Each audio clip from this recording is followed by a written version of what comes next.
A pivot chart is a way to analyze your data using an interactive chart, and it's based upon a pivot table. In other words, you can't create a pivot chart without creating a pivot table. And I'm going to show you a couple of ways to go about doing this. The first way is that if you have your pivot table, go ahead and select any cell within it, then come up here and click on its related Contextual Analyze tab, go to the Tools group, and there it is, Pivot Chart. Click on it, and you got a bunch of categories of charts. Go ahead and choose one, then come over here and find the one that you like and double click on it. Let me close out of the field list and then click and drag the chart over to the right. It's kind of small, so let me go ahead and hover over the bottom right hand corner resizing handle, that circle, that when I hover over it I can see arrows pointing in opposite directions, then click and drag, and much better, I can see the text now.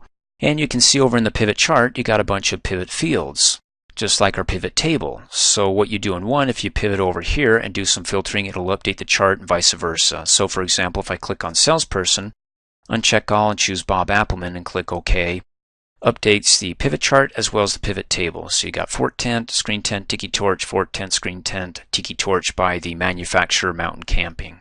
And if I want to break that down by product, because maybe there's tons of products and I just want to narrow it down and unselect all and say let's just focus on Screen Tent and click OK. There we go. And you can hover over the column. You can see the pop-up is the value.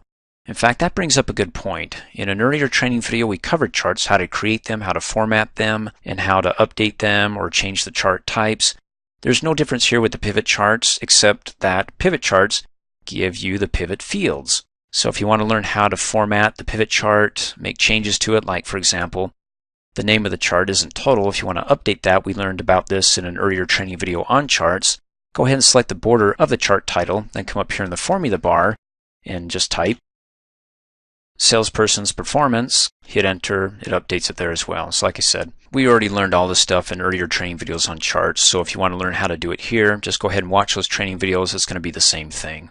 And then to go ahead and clear all this out, if you don't want to click on the drop down arrows and check all and then click OK, you can come up here to its related Analyze tab, that is with the pivot chart selected, as opposed to the pivot table, because then you get the pivot table tools. So let's go back to the pivot chart and come up here on the Analyze tab, go to the Actions group, click on Clear, and Clear Filters updates the pivot chart and the pivot table. We're back to where we started. And then in the bottom right hand corner, you've got the, let me hover over it, Expand Entire Field and Collapse Entire Field. When you click on Collapse, it collapses all the products that were manufactured by the company. So now I'm just focusing on the companies. And the most successful company that we bought products from that we could go ahead and resell has been Scouting Sports. So hey, maybe we'll do more contract work with them and more purchases from them. And then of course you can go ahead and expand the entire field. We're back to where we started. Now that's one way to create a pivot chart. Another way, let me go to my database, is that if this is what you're starting with, you don't have a pivot table and you just want to go right to a pivot chart, select any cell within your database, then come up here, click on the Insert tab, go to the Charts group, and then click on Pivot Chart and go down to Pivot Chart. Now remember, when you create a pivot chart, it's also going to create a pivot table because you can't have a pivot chart without a pivot table. So you can come down here and click on, hey, create a pivot chart and a pivot table, or come over here and create a pivot table, then create a pivot chart. That's just what we did. We created a pivot table, and then with the pivot table, we clicked on its related Contextual Analyze tab and inserted the chart. But since let's pretend we don't have a pivot table, then these are the two options. So if I go to Pivot Chart, Pivot Table, it's going to create both, but if I click on Pivot Chart, you'll see it'll create both as well. And so with the range selected, my database, and you can see the marching ants around it, means that I created a database that Excel recognizes. And if not, click on the Collapsible Dialog Box button, click and drag to select the database, hit Enter to pop it back open. And then you could insert this on an existing worksheet, the pivot chart. Let me go ahead and show you. Select Existing Worksheet, click on the Collapsible Dialog Box button, choose the worksheet that already has a pivot chart on it, and scroll down and dump it into a cell like, let's say, cell D30. Hit Enter to pop it back open, click OK. Okay, we have our original pivot chart and the pivot table, and then we've got our second pivot chart and also its corresponding pivot table, because remember, you can't have a pivot chart without a pivot table.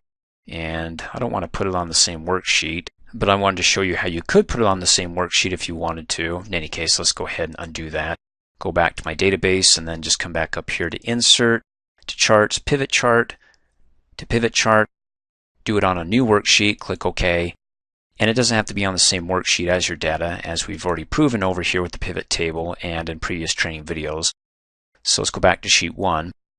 It's got a pivot chart, and it's got to be based upon a pivot table, so it automatically added that as well. Just come over here in the field list and check the fields that you want to add. And we can do quantity. There we go. Close out. Click and drag. Hover over bottom right-hand corner. Click and drag to stretch it out.